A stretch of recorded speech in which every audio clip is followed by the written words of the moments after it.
I'll start with my greeting. Good morning to our friends in North and South America. Good afternoon to our friends in the UK and Europe. Good early evening to our friends in the Middle East and India. Good evening to our friends in Thailand, Malaysia, Singapore, Indonesia. Good late evening to our friends in Australia. Good to see you. I've recently got back from a 2-week period in Bhutan, and I thought I would share a little bit of that experience. But before we look at the pictures, I'll just say, why was I interested to go to Bhutan? Why did I go to Bhutan? So I think it was about 18 years ago.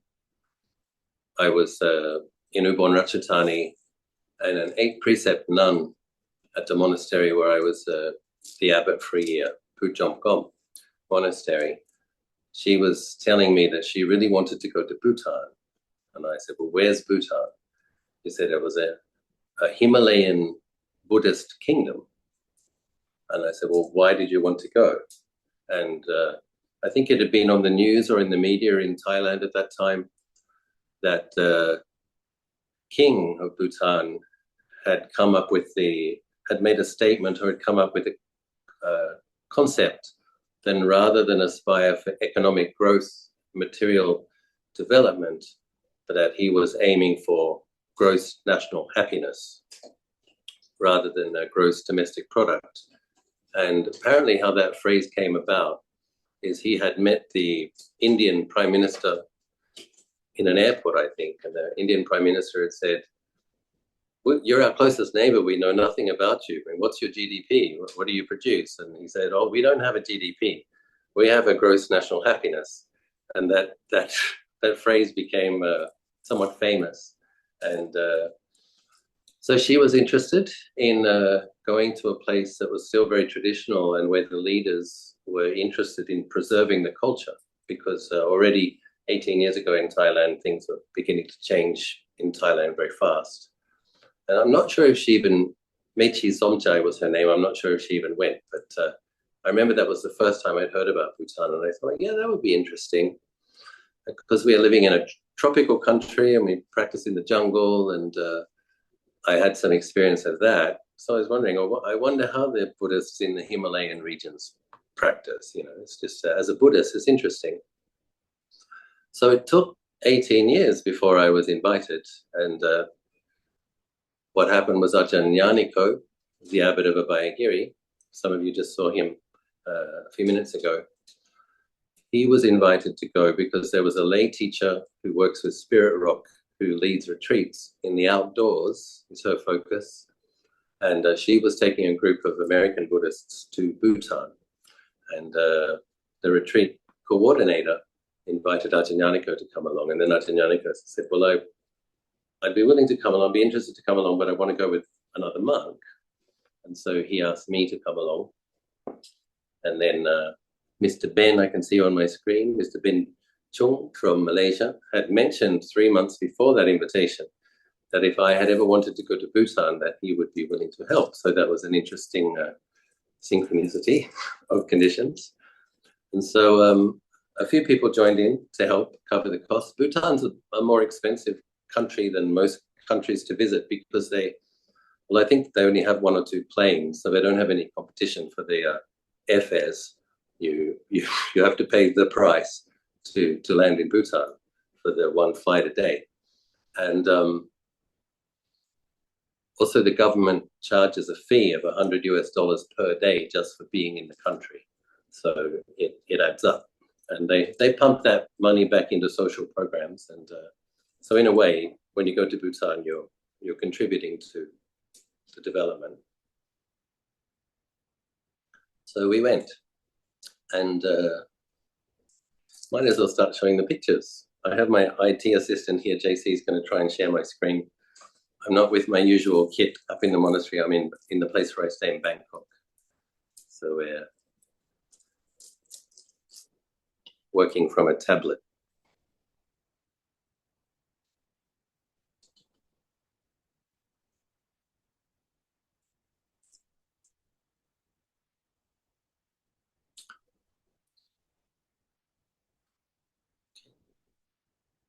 Can you see this? Shinxian? Yes, Ajahn, we can see. You can see my screen? Okay, this is my packing. I'm not scared of too many things, but one thing I am scared of is cold. So this is my packing. And you will notice that there's lots of the things I was scared of most in this order. The first thing was cold. The second thing was smelling bad. And the third thing was illness. So you can see all those socks there, and then you can see that nice soap. I bought my own washing liquid in a white magnolia fragrance. Down jacket, merino wool underwear, scarves, shawls, blankets. Little traveling shrine, don't leave home without it. Something to put at the head of your bed and meditate. So here we are. On the flight, I took a shot of the screen in the seat, in the back of the seat. So you can see as the plane flight up, we landed in Kolkata first. As the plane flight up towards the Himalayas, you can see, right, the mountains start as foothills and then big hills and then mountains and then the Himalayas with the snow caps. This is when we got closer up towards the snowy region, and you can see there is Thimphu, Paro, Thimphu, and another place, Punakha. These are all places that we went to. And that was the view from the plane. Isn't that stunning? Really amazing. I thought I was going to meditate until we landed or do some mantras. But when I started to see these snow-capped Himalayas, I was mesmerized, and one pointed on snow-capped mountains. So I think this one with the mist blowing over the top there, that's Mount Everest. So that's to the east of, that's to the west when you're landing, and if I remember correctly. More mountains, more beautiful clouds. So landing in Paro, which is where we landed, is apparently the most dangerous landing in the world. Only a few pilots, the same pilots, land, because you have to really know it like the back of your hand, as it were. And we landed safely. And this is the international airport of Bhutan. It looks like a Swiss chalet, and you see how beautiful the blue sky and the fluffy clouds are, and all the lovely flowering shrubs. So it was pretty amazing when we landed in the Bhutan airport. There's a big picture of the king and the queen and the princes and the princesses. And then when you come into the airport, there's actually pictures of mandalas of bodhisattvas in Tushita heaven on the ceilings of the airport. So I got quite excited about that. The first place we went to was a monastery with an ancient stupa, I think 500 years old, that they were renovating. And they tend to build their monasteries like clinging to cliffs in Bhutan and high above the village, I guess for the quiet. And so that was the view from the place that we went to the first afternoon. That's the Paro Valley down below. And they were renovating this ancient site, and this is just a glimpse of some of the you see this all over Bhutan, even people's houses, interestingly enough, where the wall meets the roof on the outside of people's houses. They have these multi-dimensional and many-colored, often alternating between like naga jewels and lotus flowers. You see this repeated everywhere. And yeah, that was the little temple hanging from the cliff face. As I mentioned, the lady Susie Harrington, who was leading the group, she likes to get people walking out in nature under the big sky. And she works with a company called Sky Mind Retreats. So she was taking us up to the big sky on the very first day. Lots of steps. We did a lot of exercise on this trip. Oh yeah, the selfie on the plane. There we are, going to Bhutan. So Ajahn Nyaniko and I, good friends, Ajahn I was the first bhikkhu that Ajahn Nyaniko ever met, interestingly enough. I was the guest monk at Abhayagiri, my fourth and fifth training season. That's 23 years ago. And he wrote an email, interested to be a monk. I answered his email and I welcomed him at the monastery. I was the first monk he ever met. To this day, we're good friends. So we stayed in a hotel close to a temple. And it's interesting, they make stupa-like structures, often 3 stories high. And but you can go inside and meditate. They make them stupas that you can meditate inside. So it was a lovely way to start the day. We just walked up from the hotel to the temple, 10-minute walk, and had our morning sit inside the temple, pre-dawn. One thing I hadn't quite anticipated, I knew it was going to be the beginning of winter, but I hadn't gone to the trouble of actually looking at the weather report and seeing exactly how cold it would be. It was freezing.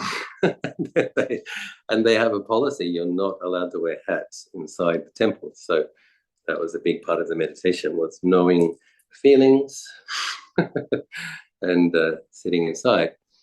They've got this fabulous panel, I don't know what you call it. I think it's called a repoussé in French. It's a method where they kind of use a hammer and chisels and things to make lovely inlay work in brass.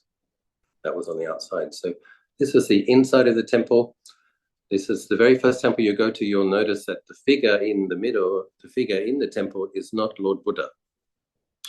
This is a yogi who was actually a lay yogi, and his name was Guru Rinpoche.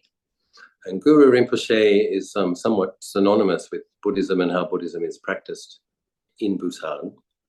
And it's very interesting because although he was a lay yogi with a consort, this somehow didn't affect people's faith in the celibate Buddha and his celibate monk and nun followers.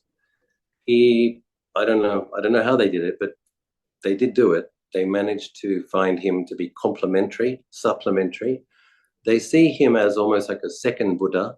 And the reason they see Guru Rinpoche as a second Buddha is that according to their legends, their mythology, Guru Rinpoche came to the Himalayan region and wrestled with the fierce spirits that were against the Dhamma so that the Dhamma could flourish. So they see him as a powerful yogi who made the land ripe for Buddha Dhamma. And not only that, he was also apparently very involved. We had a Bhutanese ex-monk who was one of our guides. He'd been a monk down in the monastery in southern India for 6 years. And he explained that Guru Rinpoche had been instrumental in getting a huge amount of texts translated from Sanskrit into Tibetan before the Nalanda University was destroyed. So he's seen for that reason as the person who made it possible for Buddhism to flourish on the psychic level, on the subtle reality level, but also who made the teachings available for the sake of posterity. So they see him as a very important father figure. One of the things we soon noticed is that the temple wall art in Bhutan is, I think, the best in the world, amazing. This is a brand new temple, and you can see from floor to ceiling, and actually all of the ceiling has just this beautiful Buddhist art. And everywhere we went, whether it was a 300-year-old temple, 400-year-old temple, 500-year-old temple, 1400-year-old temple, there were beautiful tanka paintings of Buddhas, bodhisattvas, yogis, protectors. So this is Shakyamuni Buddha, and again you have here you have Padmasambhava and famous his consort Geshe Sogyo.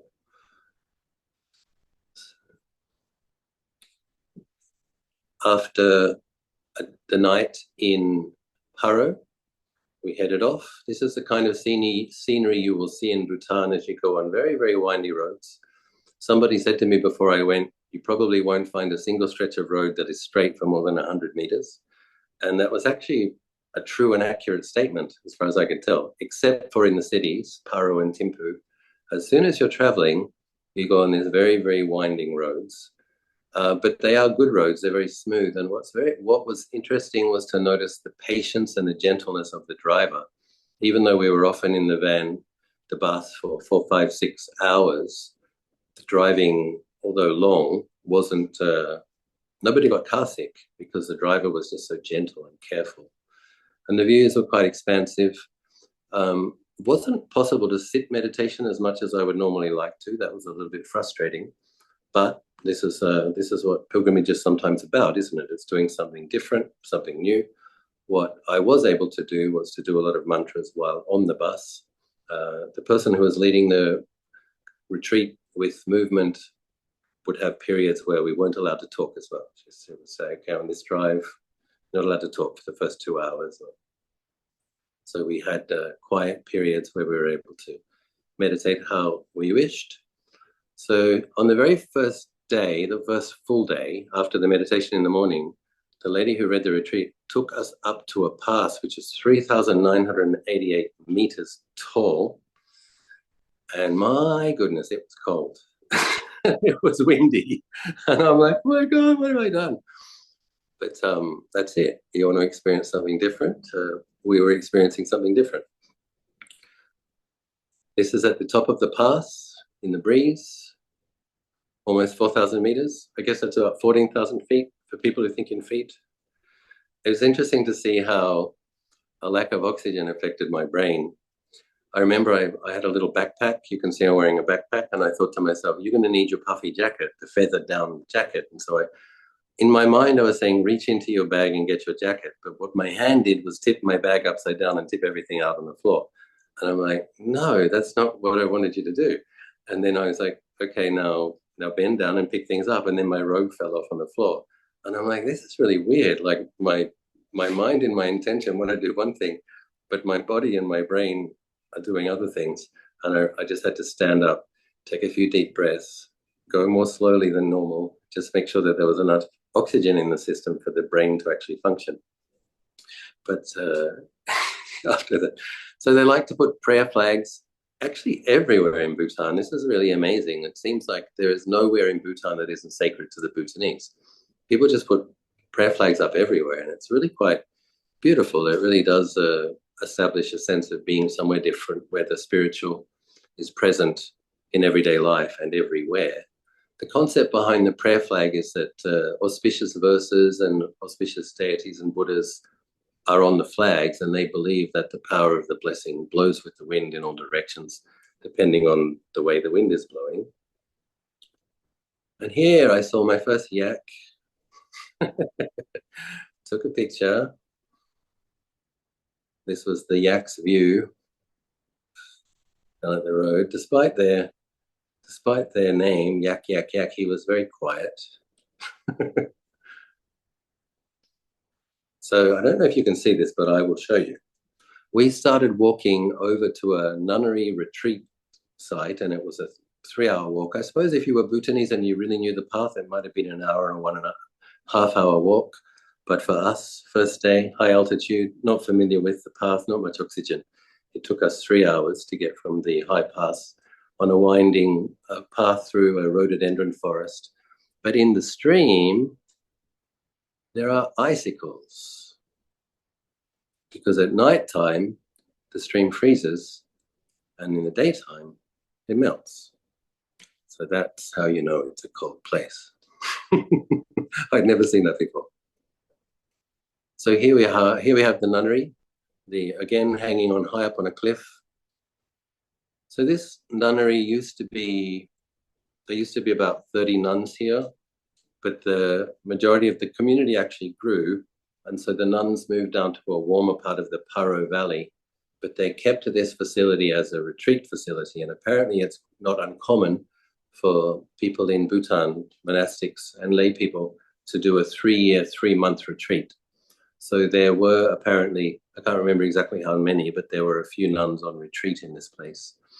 And it did have a very special feeling. It's coming up to the nunnery. It's hard to describe when you at 4,000 meters. There's less oxygen, there's less dust, And so the sky becomes very bright and very blue. It becomes like the most prominent perception in your vision is the sky. And when you're high up on the cliff looking out on a vast valley and there's no human settlement in that valley, just rolling hills, I could see how when one was cultivating perceptions of emptiness and perceptions of boundless space, and then also on that foundation, radiating, cultivating loving kindness, filling all of space, I could see how that sense of space becomes very, very prominent and potent. And then also there's the other kind of reflection of seeing thoughts as like clouds that just arise in a mind and don't grasp at them, focus on the sky, not on the cloud. And so that was what I was interested in seeing in Bhutan. What's it like? What would it be like? Because I do have experience of retreats in the jungle, which are quite dark. And the jungles in Asia are noisy. So in Thailand, but you do get the seclusion from other people and from the village, and you get to contemplate a lot on impermanence and death because of the tigers, etc. So there's ways that in the tropics, the monastics have cultivated their meditation. But here you can really see very quickly what it would be like to have such a sky as one's aid to cultivating meditation. And both Ajahn Nyaniko and I said to each other, oh, I'd like to do a 3-year, 3-month retreat. And I said that, and Nyaniko said, me too. Yeah, we'd like to do that. So anyway, maybe if conditions allow. So you can see here the steps, they weren't so, you really have to be mindful as well when you are walking on this path. I thought the leader of the retreat was quite brave, taking a busload full of Americans to 4,000 meters and making them walk on a windy path in oxygen-starved air on the first day. I thought that was courageous of her, but nobody got injured. And in a way, it forces you to be in your body. It forces you to be mindful. It forces you to be in the moment because every step counts. To be very careful. So after we had been there, we traveled. So we visited that nunnery, and then we came down. So driving up there was, I think, about a 2-hour drive for these winding roads just to get up to the 4,000-meter nunnery. But talk about seclusion. Gaya Viveka, the Buddha talks about Gaya Viveka and Chitta Viveka, and then Patom Vivek, the bodily seclusion combined with meditation leading to mental seclusion, and then with more and more meditation leading to seclusion from the hindrances, so that the mind is truly collected, gathered, secluded, aloof. So one can see how those kind of environments would support that. So we just passed through the capital city of Thimphu. We didn't actually spend a night there. We just kind of drove through. And there's a very large Buddha statue, the largest bronze sitting Buddha, apparently. And you can go inside the hall. There's a meditation hall inside. Bhutan has quite a strict policy of not being allowed to take pictures inside their temples. So I can only show you the outside. But we circumambulated and we went inside. Ajahn Nyaniko and I did a little bit of meditation, a little bit of chanting. And apparently this Buddha statue cost $100 million to produce. The main sponsor was a Singaporean. Apparently he was a diamond seller, someone who sells diamonds. And the king wanted to make this big Buddha statue. So it's just a very, you're in a different place when the most prominent thing in the capital city is the Buddha statue on a mountain, looking over the city. And when I say the word city, I guess I'm using that word fairly loosely. The entire population of Bhutan is about 750,000 people. So I think Thimphu itself may be somewhere between 50 and 100,000. So it's a large town, I guess. In other countries, we consider it to be a large town. But it is the capital city of Bhutan. And the Buddha statue on the hill gazing over the town is the most prominent feature, which is really wonderful and really different. So the other 30 million, I think the king allowed a lot of the ordinary Bhutanese people to join in according to their abilities, and they managed to do it. This is large pieces of bronze welded together. I can't remember exactly how big it is, but here you get a bit of a sense of the scale. when I expand it like that, you can see these are the human beings, right? So the Buddha statue is large. So in Thimphu, there was a Thangka painting studio. So this is what I was talking about, this beautiful Buddhist art. Interestingly, they don't paint directly on the walls, they paint onto canvas. And when the paintings are finished, they go and stick them to the walls in the temples. So you just get a sense for the scale. And these take years and years to paint the murals for a temple. And then they go and stick them in. And they sell smaller items. It was explained to us that they need to sell some smaller ones to pay their workers because they don't get paid for the big job until it's finished, and it takes years.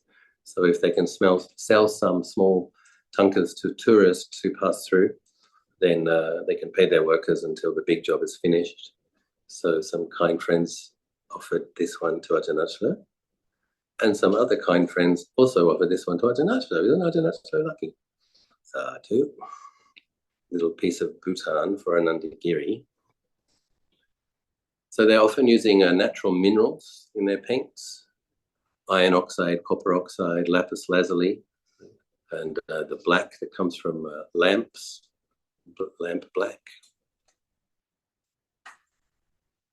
Okay, this is an interesting place. 108 small stupas to celebrate Bhutan's victory over invading forces. It's an interesting concept because in Buddhism we don't normally celebrate war. But what is being celebrated here is the fact that Bhutan has never been conquered.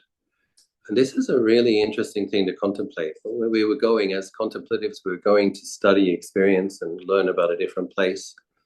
We were a bit kind of confused. How is it possible that a small country with a lot of resources was able to repel a Tibetan invasion and English attempted invasion? And then we found out in the subsequent days that apparently the Bhutanese people do not kill livestock. They do not kill chickens. They do not grow animals for food. And I think this is a really important factor. As a nation, if the people of that nation have not created the causes, if they did not oppress, if they did not take life, they don't have the karma to be oppressed. They don't have the karma for their lives to be taken. So the Bhutanese military, small as it was always able to repel an invading force. And so this 108 stupas is a monument of victory. And of course, 108 is the auspicious number. And it's at a very high pass. This is when we're coming from Thimphu. We landed in Paro, which is towards the west, and we're moving further east, and we're passing yet another high pass. Again, very cold. And he explained to us what the symbolic meaning was, the auspicious causes for retaining sovereignty and being a place where Buddha Dharma can be practiced. Of course, the Bhutanese army has had to defend the country. People have been killed, but only ever as an act of defense, never as an act of invasion. So an interesting monument. Oh, that's right, I forgot to mention, we walked up to this place. No, we didn't. We walked down from this place. When we walked down from this place, I didn't have a photo of it. We were walking on the traditional highway. It was like basically through a rhododendron and pine tree forest. And it was bumpy all the way. And that was the old highway when people used to travel by horse for different regions of horses in Bhutan are fairly small, but it is a kind of a horse, a Himalayan horse. And I think they only had roads in the 1950s was when they had their first actual roads. So they used to go on trails through the forest up and down the mountains, and we walked on a portion of that for an hour and a half or so. And handmade textiles in traditional patterns. We stopped off and looked at a workshop where all of the local fabrics, it's kind of like a co-op. People make them in the village, but then they bring them to be sold at this co-op, and these are traditional, bright, cheerful colors.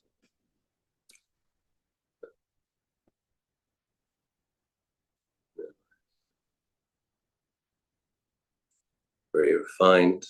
They're often using raw silk. So this is one of the places we stayed, as I mentioned before. They've got this area where the wall meets the roof. They have this nice ornate decoration. Mist in the morning, sun coming out. They have these kind of walkover bridges made of iron.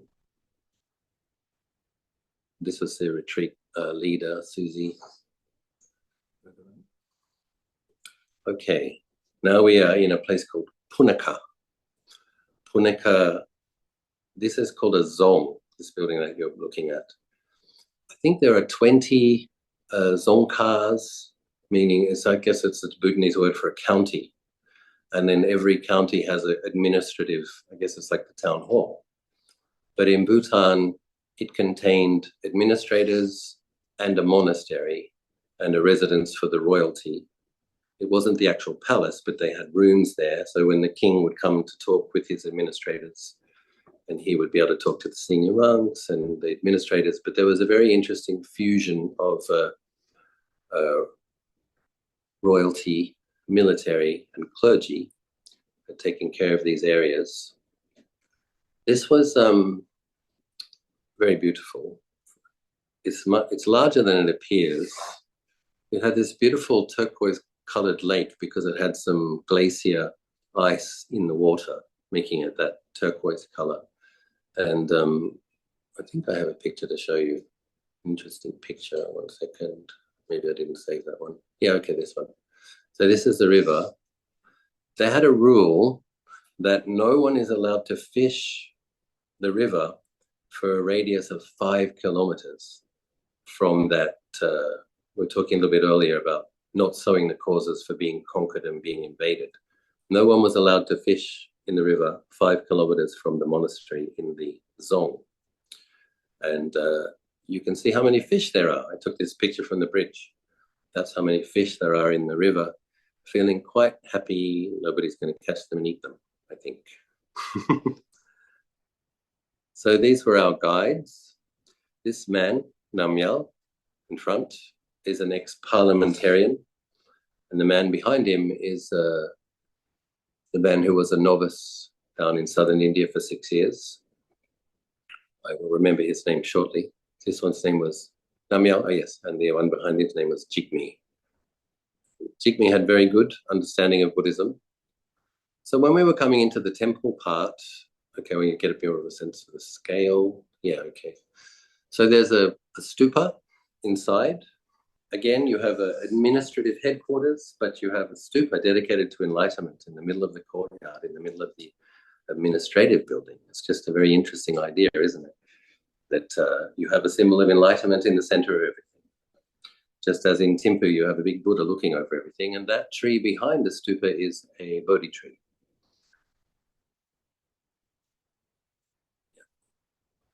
They have an interesting relationship to Garudas in Bhutan. You don't see Garudas in Thailand very often. Occasionally, but in Bhutan they put Garudas' heads on the eaves of the edges of the roof. And look, he has got these sharp teeth. Scary. But apparently the Garuda and the dragon get along in Bhutan. But the Garuda eats the small nagas with wrong view, the nasty nagas. So he eats them like noodles. That's what the guide said anyway. But yeah, you see a lot of dragons. The name for Bhutan is Druk, and Druk means dragon.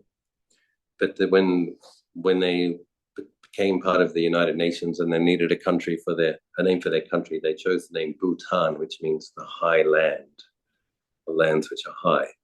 But there's dragons everywhere, pictures of in the art and on the walls. So you get a bit more of a sense of the scale of the building here.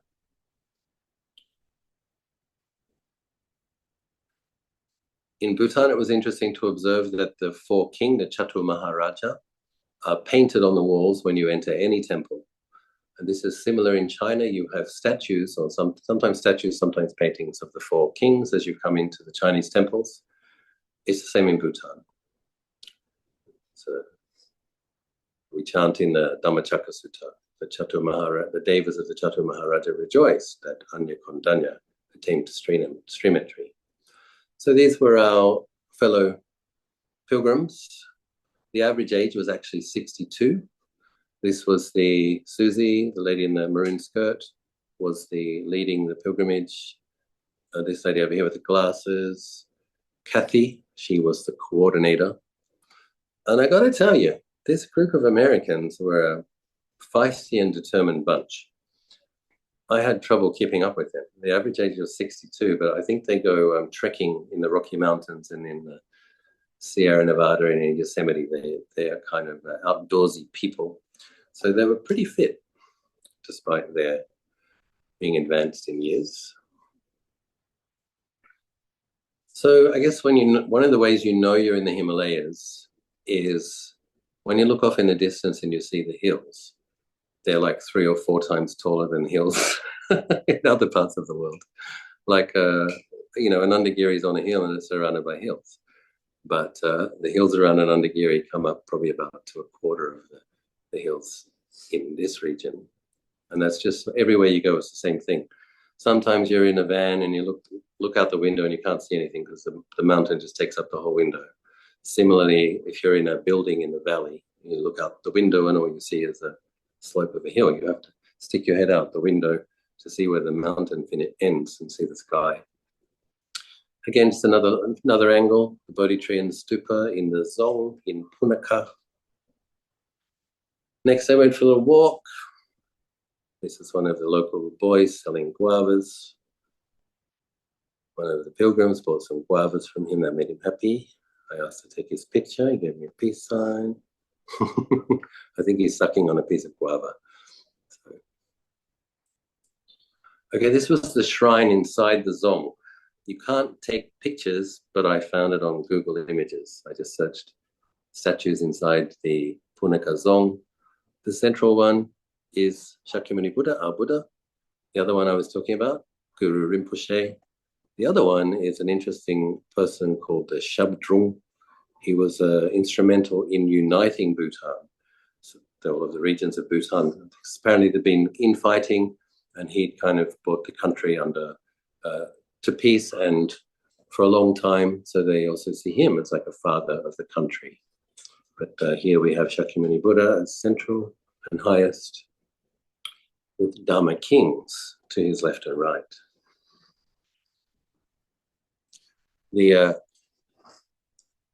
art, it's very interesting in Bhutan. I wasn't sure what material the statues were, but apparently the statues and all of this around it, all of the decoration, embellishment, it's all made of clay, and it's not fired. It's sculpted, and then it dries, and it has like vines and wood, straw, as holding it together. But I would imagine it's pretty fragile. But basically, once it's in place, they take great care not to break things, and then they just paint it with paint with gold. So it looks like a brass or a bronze image, but it's all clay. And it kind of makes sense because you're not going to get, very difficult to get heavy bronze statues over all those mountains when there weren't roads and on horseback. So they had to make their art where they were. And the statuary is very beautiful. The artists are very skilled. And the coloring. I often ask some cute local kids for a picture. Very sweet. So we went for a walk. Another place we kept going eastward, and we came to a valley called Bumthang. And Bumthang is literally the center of Bhutan.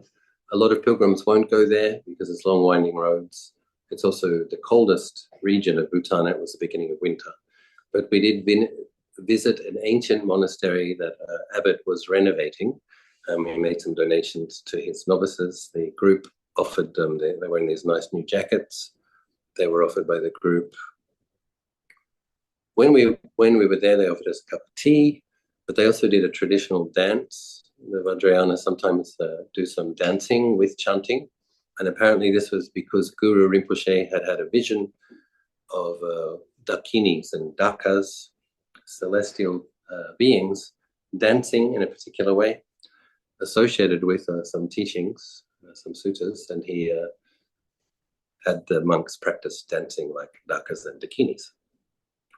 Again, so these are these prayer flags. This is the middle of this valley. So what I wanted to mention is this valley has, these are horses, but this valley had rare crane birds from Mongolia fly down for the winter. And you can hear the sound of these birds. Yet again, we got out of the bus and walked for a few hours to get to this monastery, as was the custom of the leader of the group. She would drop us off somewhere and we would walk somewhere for 2 or 3 hours. And then we came to this monastery in the middle of the valley, but we could hear these cranes making their crane noises the whole time.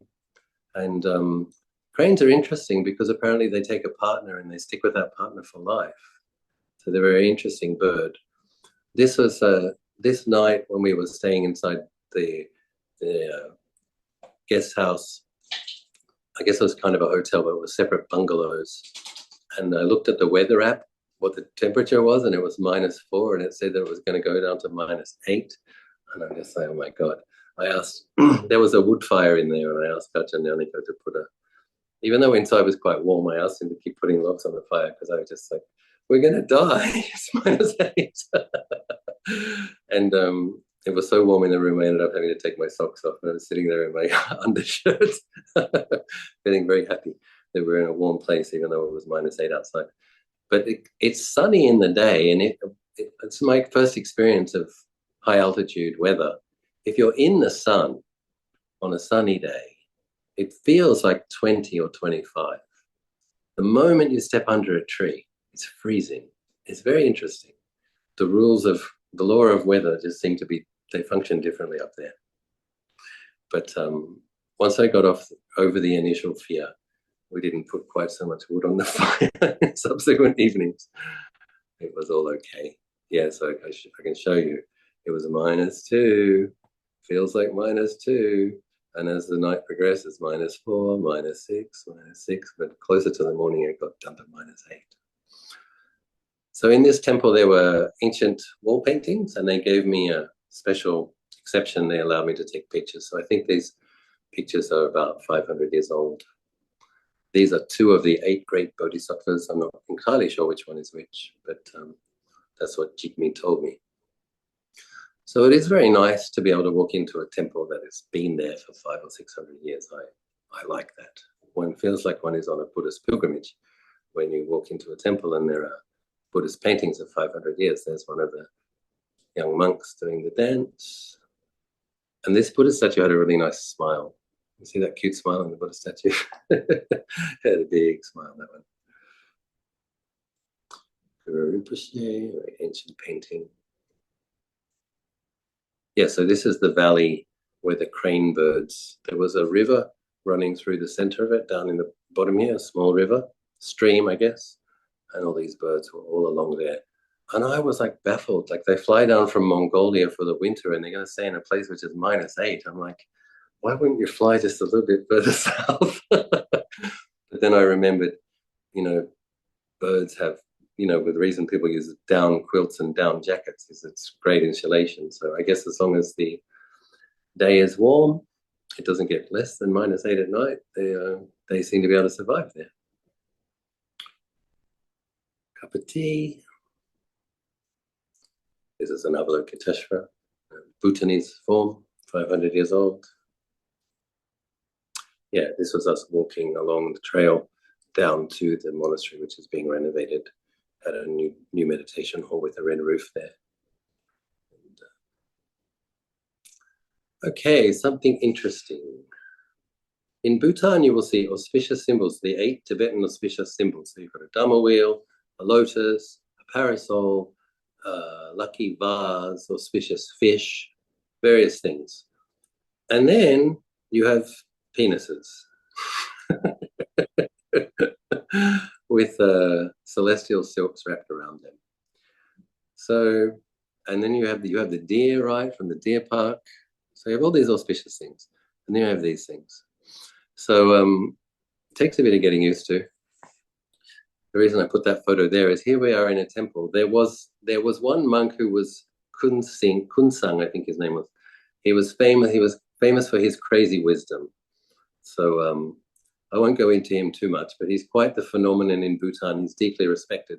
But apparently when spirits, he was able to enlarge it, and he would scare them, and with his male genitalia. And to this day, apparently the spirits of Bhutan are scared of penises, which is why the people paint them on their walls to repel spirits. So, you want to go to a different place and study something different, so you might find that it's different there. But here we are at the Crazy Wisdom Monks Monastery, and look at these beautiful flowers that they set up. Really nice. They were having a prayer for peace when we were there. Now, interestingly, about this monastery and about the Crazy Wisdom Monk and about the genitalia, this place became famous for people who wanted to have a baby to come, and they actually tie a phallus. The woman ties a phallus in wood to her back and circumambulates the chedi and the dhamma hall 3 times, and then she comes and takes a name from the shrine, and that's to help her conceive. And apparently it really has worked for many thousands of people. And then if you do have a child, you have to give it the name that you chose at the temple. So many people, and it's so famous that people from overseas will come now, Buddhists, and come to this temple and do this ceremony. And many people have successfully conceived and had children due to the auspices of the Crazy Wisdom phallus monk. So again, this is this valley, very beautiful. This is the valley where the birds were down there by the stream. A lady lent me, one of the other pilgrims lent me her binoculars, so I was able to see the crane birds. They're quite large, they have a loud call. And the nice thing about when you're walking on these trails in Bhutan is you just walk past these kind of handmade, but probably very, very old stupas. You just see this kind of thing everywhere.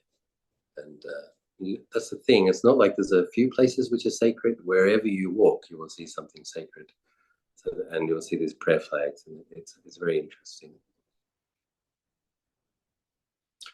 Yeah, and because nobody eats the cows, they have this lovely, gentle, and just okay and not afraid air about them. And they walk around the villages just like cats and dogs. And I was able to just walk up and pat cows as if they were like, my pets. And they have the most lovely long eyelashes and the most gentle eyes. So I made friends with a few cows while I was over there. Okay, so this was the view of that valley from the hotel. This is the one that had the fireplace from the hotel breakfast room. So inside the hotel was 20, but outside was -4. A very, very beautiful sense of, and yeah, that's the other thing. They get ice on their roof every night, but when the sun comes up, the ice melts, and they have these chains coming from drain pipes for the ice melt off the roof. So all of a sudden,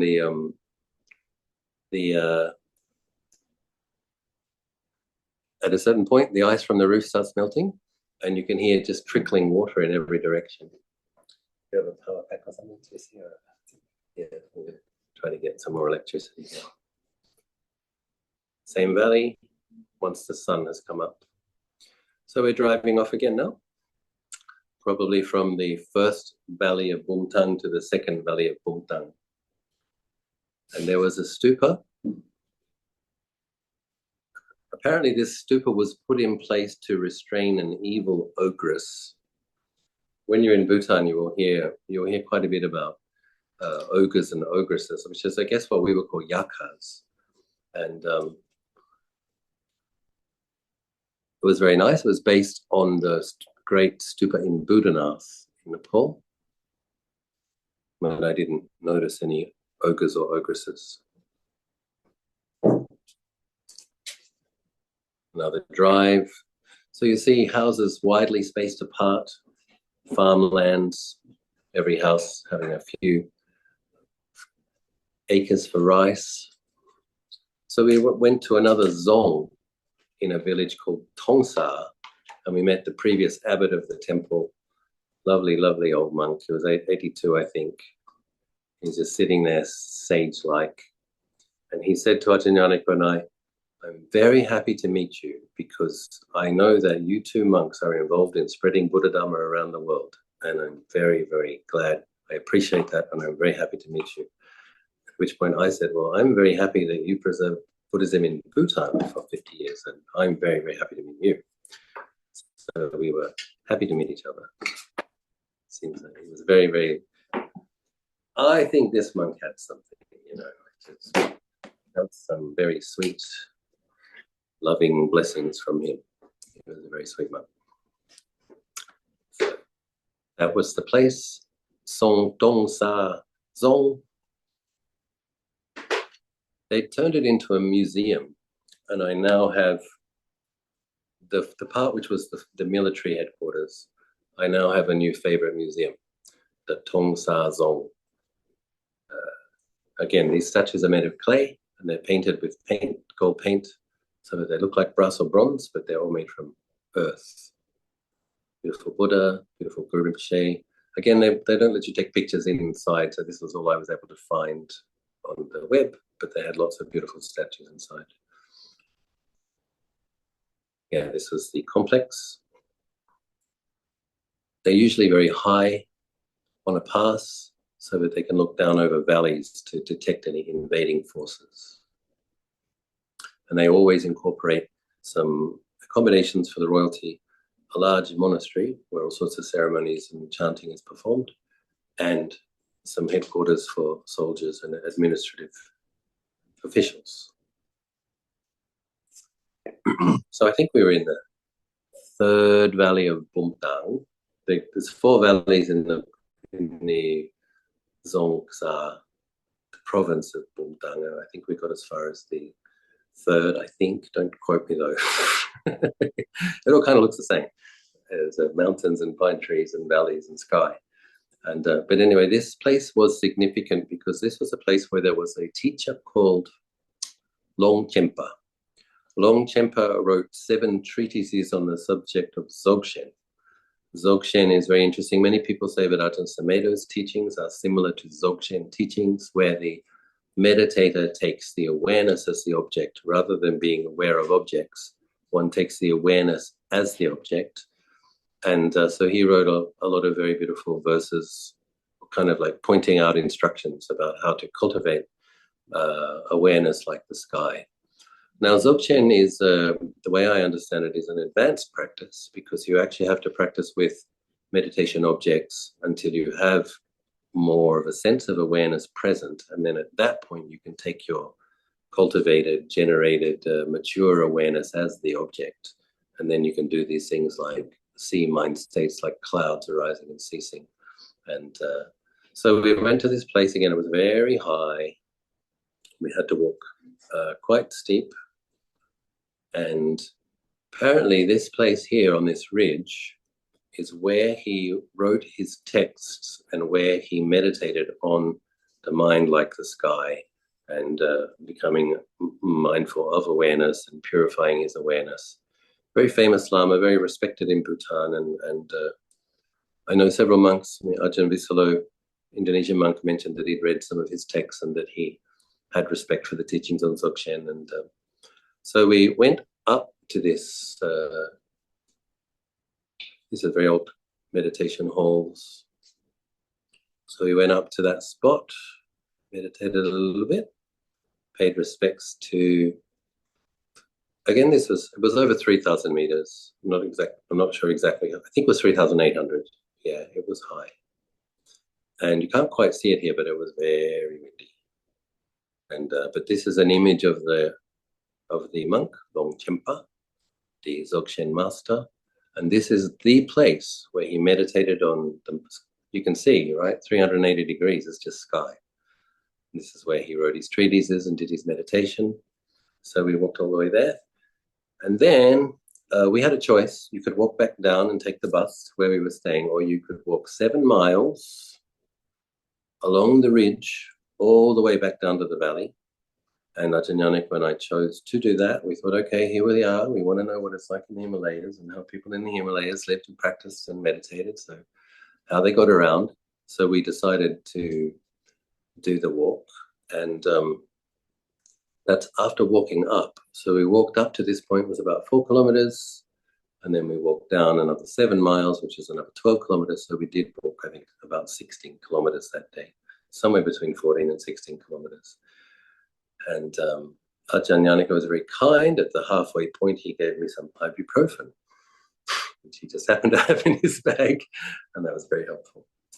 But it really was nice to walk between pine trees and rhododendron ferns and rhododendron trees, and then notice the way once we were down probably a kilometer or so, the trees start to change. You see a little bit of dwarf bamboo, a little bit of ferns as you get into warmer regions. But we didn't see, it's very interesting, there's no bird noise. Once you're up this high, there's no animals.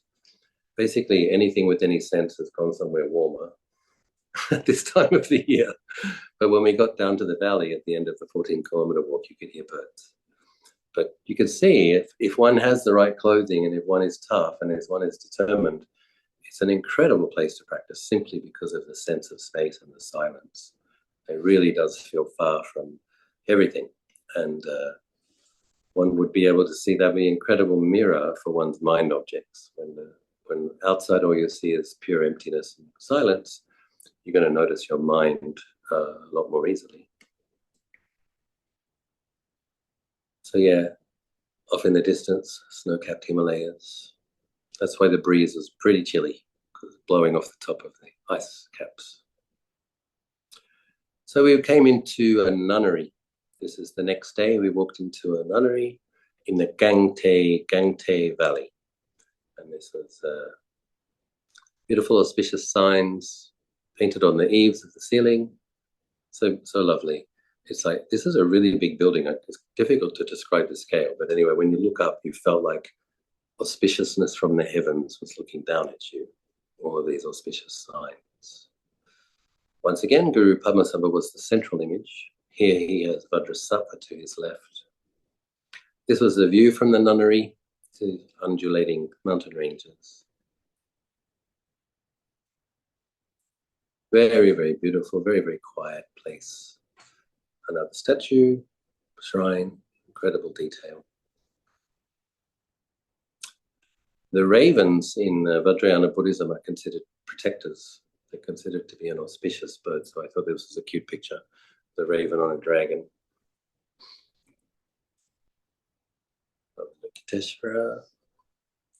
So we were passing a stupa, which was apparently based upon one of Guru Rinpoche's visions of the Pure Land, the Western Paradise. So the shrines inside were based on his descriptions on that. So this is like a chedi, but it has a 3-tier shrine room in it, and you could actually meditate inside. So we did meditate inside. This was the nuns. You have a Tara to the right. Well, this is the nuns doing a puja. They did a puja for us. And again, as you can see, this gives you a bit more of an idea. The murals literally go from the floor to the ceiling, every direction, incredible quality, beautiful colors. The dragons in Bhutan are particularly friendly. I really like them.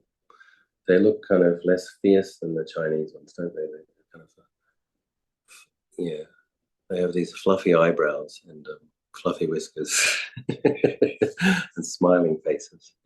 And I like them. Okay, so we checked in to an old palace. So apparently every big valley in Bhutan had its own aristocratic family. And every aristocratic family had the palace part, and then they also had the temple. And they opened the temple up for the local people to come in and do their circumambulations around the stupa and things like that. So we were able to stay in a renovated old palace in the Ajahn Nyaniko inside. We had a very interesting experience here. Ajahn Nyaniko and I both just felt at home, and it felt incredibly familiar. So in some respects, my going to Bhutan, to me, on an intuitive level, felt like visiting a past life. And I think that might have been part of the reason of why for 18 years it's just that thought of, I'd like to go to Bhutan one day, I'd like to go to Bhutan one day. I didn't have a feeling of there being any unresolved business. I didn't have any feeling of having a specific role to play in this lifetime. I just had a feeling of this is one of the places I've lived. And I think it must have been a fairly happy life because I had a good time there. I felt very happy and contented and glad to be there. But the feeling I had was it was probably one life which helped sow the causes for the auspicious conditions in this current life. So it didn't cause having, if I have lived there, that perception didn't cause me any tremendous homesickness, or it didn't cause me to feel like I need to move back to Bhutan. Basically, I just felt like I think I may have had a life here, and I think it was a good one, and I think it helped lay the causes for the blessings in this current life. And what was very interesting is that Ajahn Nyaniko had the same feeling. So this was a palace of this aristocratic family for 600 years, which I guess is about 30 generations. So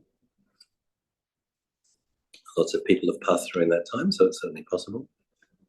I don't know it to be a fact. I'm just talking about intuitive hunches and feelings. That's how we felt. So this is the courtyard. You see these great big old stones that they lay down as the courtyard. They didn't have concrete.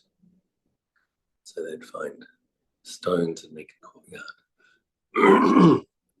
I really love these old places where you can just see where the old paint is faded and new paint which is under the eaves is still okay. I love it. This was in our bedroom, kind of the chest cabinet. This is the kind of furniture they had in Bhutan, the royals anyway. This kind of dragon, he looks like he's having some snacks, doesn't he? But Ajahn Nyaniko said, no, he's coming to bring offerings. So maybe that's what it was.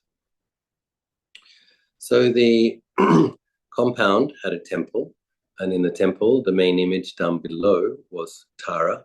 And apparently the Tara had been based on one of the matriarchs in the family, the grandma, and her jewels had been incorporated into the crown of the Tara. And there were, I believe, 21 smaller Taras to the side. And there was a 1,000-armed Avalokiteshvara. On the next floor up, so this is looking from the upstairs floor from the temple. On the next floor up was the Buddha. Again, more wall paintings. Oops, what did I do?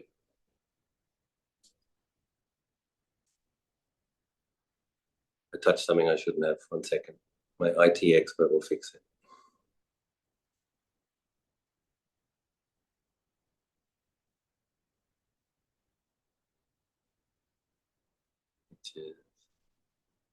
Okay, here we are. So the upstairs floor had a nice image of Buddha, which is based on the one in Tibet. I think it's called the Jowa Buddha.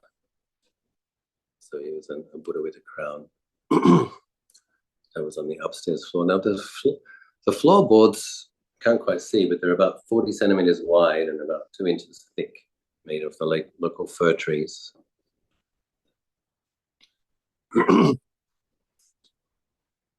Medicine Buddha and Amitabha Buddha, and you also have many other Buddhas. So Susie knew this teacher. I'll try to remember his name.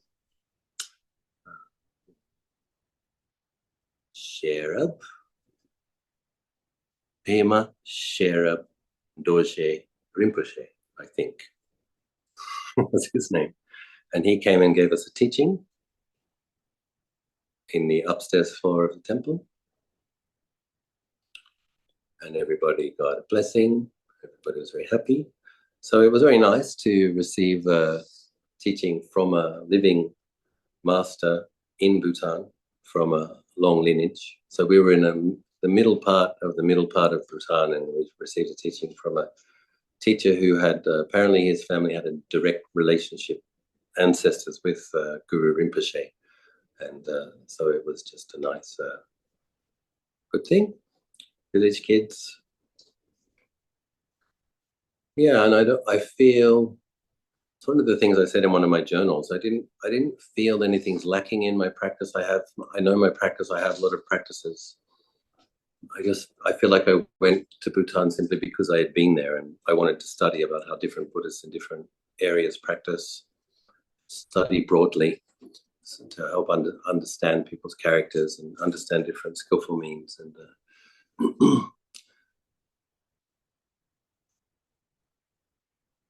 this was the little restaurant at the renovated palace, which has now turned into a boutique hotel with a museum.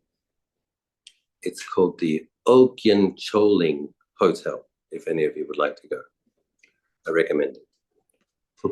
But I probably recommend it in March and April.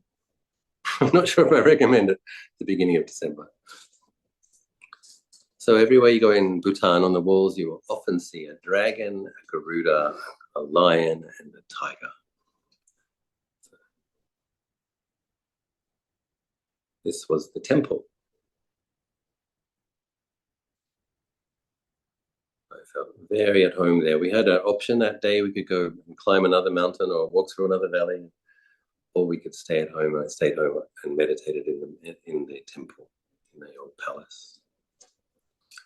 Some of the wall paintings, one of the taras, beautiful Buddha on the upstairs floor, and the Rinpoche, Ajahn Nyaniko meditating in the morning. This is the descendant of the royal family. She was explaining about how at one point Buddhism had been unified. The royal families had been unified under one family, and then these minor royal families lost their royal status. But apparently, this is another interesting thing. It had been done peacefully. Basically, everyone agreed for the sake of the advancement of the country. This system of, because apparently the poor villagers had to pay taxes to too many levels of aristocracy. And so they simplified the taxation system, regulated the taxation system. So it went to one centralized government or royal family, but then it was pumped back into, genuinely was pumped back into social programs so that there were clinics and schools and better roads and all of these things. And everybody agreed, but it did make some difficulty because they had no longer had the same revenue, but they had to maintain their infrastructure. So this lady got her education in India, spoke English very well, very knowledgeable, writes books. But when they turned their home into a hotel and a museum, and that's how they keep it up now. We visited another very old temple in this area. Buddhism is very rich, has a long history. So we spent one day visiting old temples. I was able to sit inside. Very beautiful, very quiet, very peaceful. We were invited for lunch, Ajahn Nyaniko and I, to visit Susie's, friend of Susie's, and this is one of her children is apparently a recognized tulku, but his mum isn't letting him go to the temple yet. She said he has to stay with his mum, receive lots of love, get a good foundation, and then when he grows up, he can go to the temple. Very, very sweet kid. This is the private meditation room in the house of I would say, an ordinary Bhutanese person. Has this shrine that fills a wall, and apparently that's normal. And they have the Thangka paintings on the sides. So every medium-sized house in Bhutan has its own meditation room. This was one of the local cats. His name was Nobu. Very sweet, cute cat. I miss my cats by this stage, but I found one to play with. Okay, coming towards the end now. On the back, we caught a plane from the Bumthang valleys. We caught a domestic flight to save a 12-hour drive back to Paro. So it had taken us many days to get that deep into Bhutan, but we were able to fly. It's a 25-minute flight instead of a 12-hour drive. And then this temple is one that was built by the Tibetan king, Songtsen Gampo, 1,400 years ago. Apparently, the Tibetan king built 180 temples in the Himalayan regions to stop one evil ogress, a huge yakshi. She was objecting to Buddha Dhamma. So the Dalai Lama had to build 180 temples to stop her from obstructing and restrain her. So I don't know if it's true or not, but it might be. And the fact that he could build 180 temples in the Himalayan regions is pretty impressive. I was just stunned by this place. It was like walking into a living, moving museum. Like if you go to Sukhothai or Ayutthaya in Bangkok, in Thailand, all that's left is a bit of the structure over the bricks, and some of the Buddha statues have been renovated. But here you can go into a building which is 1,400 years old, and the murals are still on the walls, and the statues are still in place. And it's like a museum, except it's still functioning as a monastery. There's pujas and chanting going on, and you're allowed to bow and you're allowed to meditate, and you can go and you can even touch things, you know, they're not covered in glass if you're careful. I was like having a little touch here and there, and people kind of press their head against them to get blessings. And so it's really, really beautiful. This was called the Kitchu Lakhang, Kyichu Lakhang. You're not allowed to take pictures. The tour guide helped me get a book, and I took pictures from the book. That's how I'm able to share them with you. A big Guru Rinpoche's vihara had been built adjoining the very old temple, but this was a big statue, maybe about 9 meters tall. Yeah, and so again, there were the 8 bodhisattvas lining the walls. You can look those up if you like. Who are the 8 bodhisattvas, respected in Mahayana? There was a kind of a hall built in front of this vihara that had 4 of these 1,000-armed Avalokiteshvaras. Again, this is built in clay, painted with gold. The quality of the work is really good. Sorry, we did it again. We're almost done. I touched the wrong thing. Go to what? Oh, photos. Okay.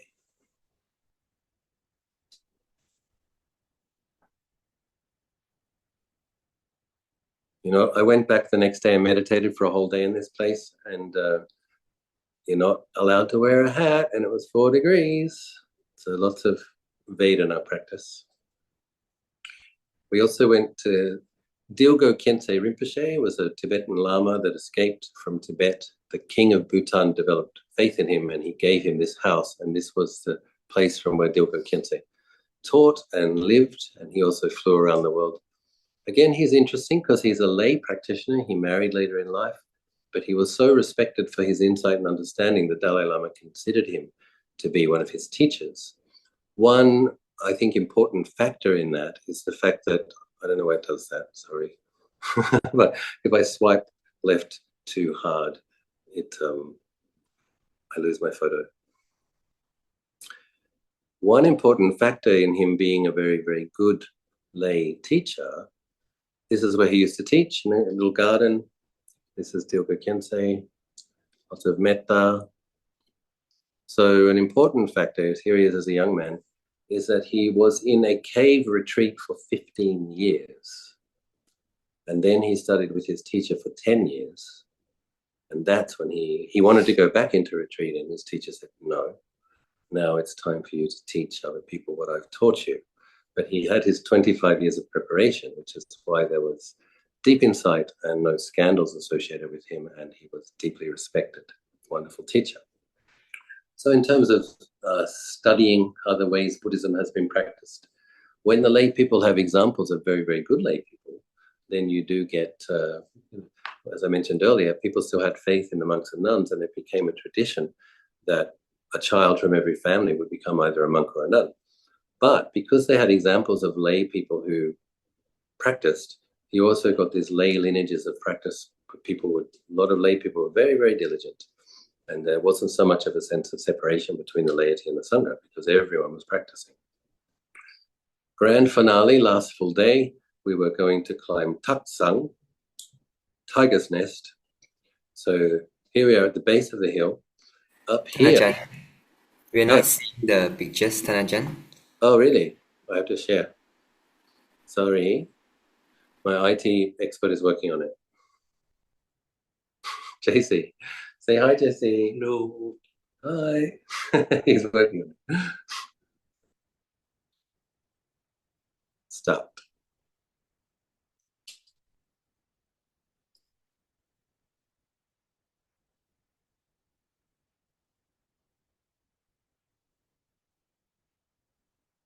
Can you see it now? Yes, okay, we can see now. So I should go back and show you Dilgo Khyentse as a yogi. This is Dilgo Khyentse as a yogi when he was about to go into his 15-year retreat, I think. And this is where he used to teach, and you can see his metta. And this is, no, that's the old temple. Did you see those pictures of the old temple? You saw that, right? No, not yet. Okay, so I'll go back. I think you saw some of these. Yes, yes. Yeah, okay. So what was really interesting is from the outside, it just looked like any old temple, but it was 1400 years old. So this was the house where the king, the Bhutanese king, gave to Dilgo Khyentse when he escaped from Tibet. He became the king's kind of heart guru, the previous king.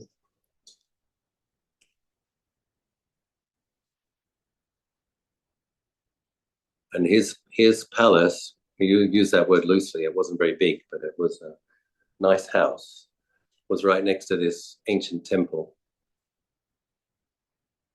So, okay, here we were. This is the base of Tiger's Nest Monastery. So I'm going to expand now. You see this white blob in the middle? That's the temple, like 9/10 up the cliff face, that people make a pilgrimage to.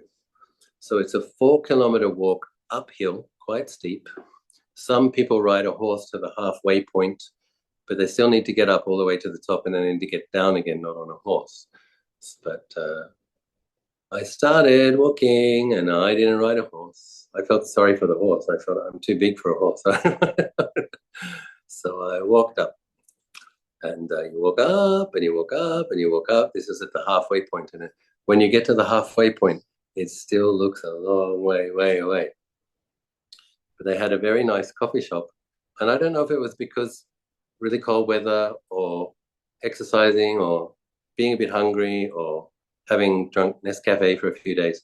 But the cappuccino in this cafe was the best one I had in all my life. I really recommend it. Taksang Cafe, cappuccino. You just have to walk uphill for 2 kilometers and then you can have one. So keep walking and then you kind of get to a similar elevation, but you're still a long way away. So then you have to walk along the cliff faces. These were the guide's children, very sweet, one of our guides. Bus driver, actually, our bus driver's children. So you're getting closer now, but it's still a ways off. And then you get almost parallel to it, and then you have to go down and round kind of in a horseshoe and then up again. But at least you're getting closer. This looks like I'm standing in front of a picture, but this is me in front of Tiger's Nest, the real thing. Why do they call it Tiger's Nest? The myth, the legend is that Guru Rinpoche flew in on a celestial tiger, and this is where the tiger landed. That's where the tiger nested. And there is a cave inside where it is said that Guru Rinpoche meditated for 4 months. And from that cave, that is where he wrestled with the ogres and ogresses and pacified them and converted them to be protectors of Dhamma. So this to the Bhutanese, this is the Bhutanese's Bodh Gaya. If you're Bhutanese, this is your holy site. And they opened the door to the little cave. We went up inside this little tiny vihara, and there's a door in the wall to the cave. And they open the door once a year, and apparently tens of thousands of Bhutanese start at 2 a.m. coming up to pay respects and touch something to the cave because it's their holiest of holies. Here I am at the steps to Tiger's Nest. I made it 4 kilometers uphill. And Ajahn Nyaniko, our guide gave us different options, and Ajahn Nyaniko had chosen a different option. There was another option to climb over a mountain and then come down to Tiger's Nest. And that meant staying in a tent outside in -0 temperatures. So it was something that wasn't difficult for me to refuse. But Ajahn Nyaniko, with his youthful vigor and enthusiasm and determination, he wanted to see what that was like. There was a site of a sacred, like a sky burial place where they chop bodies up and feed them to the vultures. And there was an ancient meditation cave. So Ajahn Nyaniko hardcore wanted to see that statue. For myself, I was attached a bit to the idea of climbing a holy mountain. I've climbed a good number of holy mountains. I like climbing holy mountains. So the idea of walking over a mountain and coming down to a holy site didn't work for me. So I chose walking up. But we met each other there. Very glad to see that he survived his night in the tent in sub-freezing temperatures. This is on the way down. Unfortunately, I think it's a good thing they don't let you take pictures inside, but unfortunately I don't have any pictures to show you of the inside. But it is beautiful murals, beautiful statues, very special energy. Obviously the whole nation loves, reveres, respects it. All of Vajrayana Buddhism in the Himalayas does actually. You get pilgrims from Ladakh and pilgrims from Nepal, pilgrims from Tibet. Also coming up, pilgrims from India. So it's an important holy site. And it was, once you walk up, of course, you've got to walk down. 4 kilometers up, 4 kilometers down. I think this is an AI-generated Padmasambhava flying on a tiger.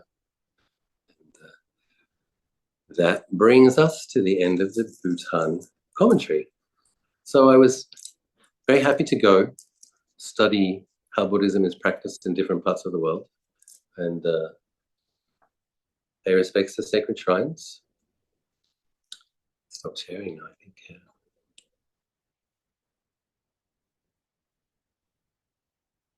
That's it. That was a slideshow. Stop share. Okay. I don't know how many of you are left. Oh yeah, most of you are still here. Wasn't too boring, I guess. Does anyone have any questions about the Bhutan pilgrimage? I have a little bit of time. I can answer some questions if anyone wants to send it into the chat.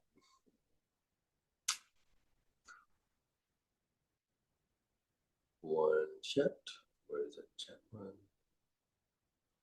Ajahn, we're not seeing the picture.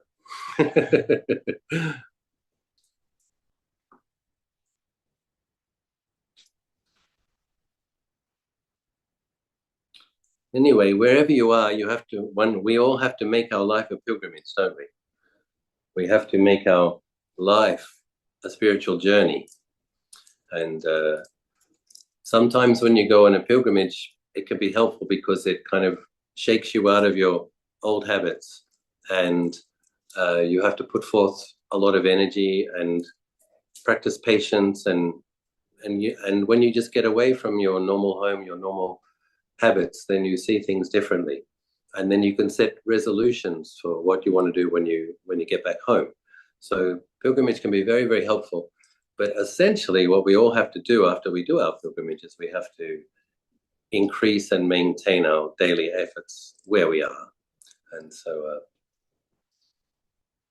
yeah, because we weren't able to sit much, I made a practice of doing mantras. So I try to be diligent wherever I am. So I was able to do 100,000 mantras while I was on that 2-week pilgrimage, making it a practice, do the same mantras that the people there do, see how that feels, see how that goes. And like I said, I have enough practice and I have enough practices, but I feel like maybe I was like dusting some cobwebs and blowing some dust off of some old blessings, opening up another stream of blessings. You can never have too many blessings. So I would like to share those blessings with you. Sadhu, sadhu, sadhu. Maybe we'll grow in our pilgrimage of life, and maybe we'll deepen our practice, maybe we'll be consistent. Whatever mountainous obstruction appears before us, may we be able to climb it mindfully, step after step, until it's not an obstruction anymore. Use taking obstacles as the path, and developing qualities like patience, determination, energy.